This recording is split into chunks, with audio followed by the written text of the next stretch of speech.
Now he has received the revelation.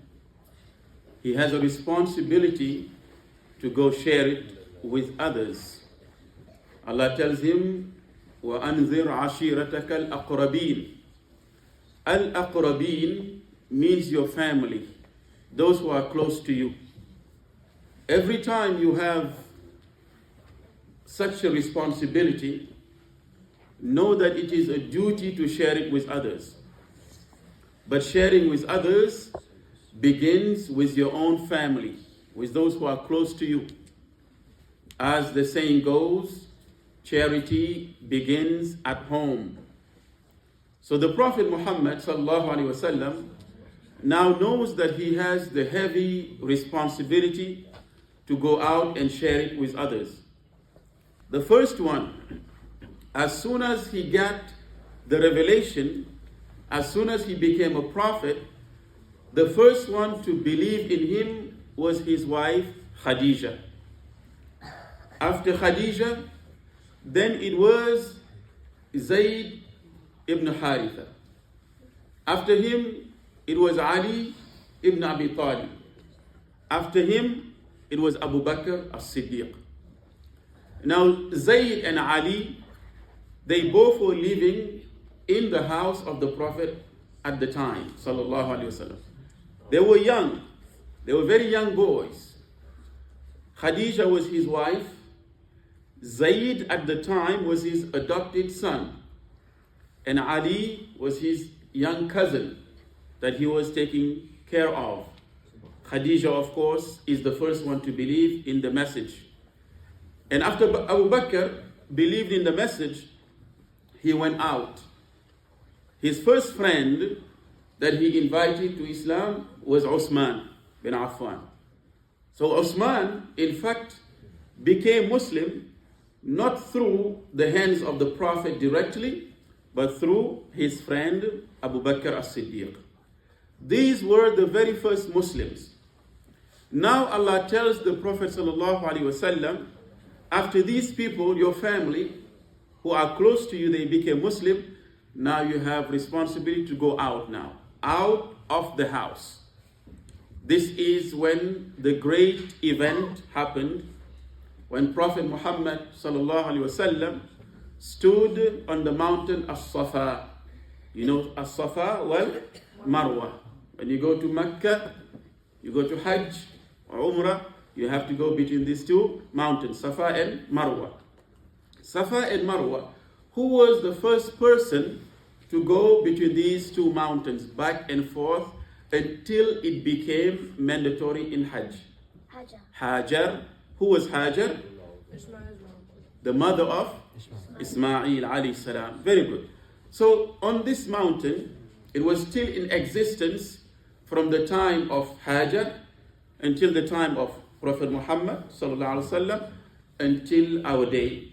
Those two mountains are still there, As-Safa and Marwa.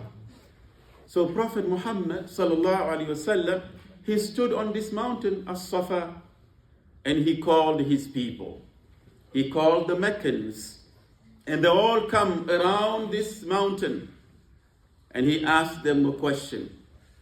He said, "Oh my people, if I were to tell you that there is a huge army coming from behind this mountain to attack you, will you believe me?" What do you think they said? They said, "Yes, we will believe you. You are Al-Amin." Al-Amin means what? The most trustworthy. You always speak the truth. We believe in you, whatever you say. And what did he say? "I am a messenger from Allah. I'm a prophet." But when he said it, his own uncle, Abu Lahab, he cried out, he yelled at Muhammad sallallahu alaihi wasallam, saying, "May you perish, O you Muhammad. You are a liar. Is this the only reason why you gathered us here? To tell us a lie? Oh, you, may you burn, may you perish." And because he said, "May you perish," tabbat lak, that is the reason why Allah revealed the surah, say, "Tabbat yada abi lahabin wa tab." May you perish, you Abu Lahab, your hands, your property, your wealth, your children, all of them will perish. Tabbat yada أبي لهب وتب ما أغنى عنه ماله وما كسب. Your wealth and your children will not benefit you. سيصلى نارا ذات لهب. You will be thrown into the hellfire. وامرأته حمالة الحطب. And your wife who was carrying the branches.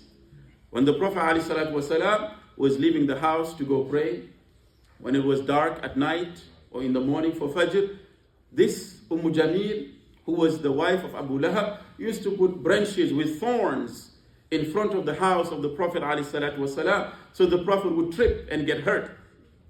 That is the reason why Allah Azza wa Jalla, He revealed this surah, Tabbat yada Abi Lahab wa tab, ila akhir, until the end. So they dispersed after he cursed to the Prophet.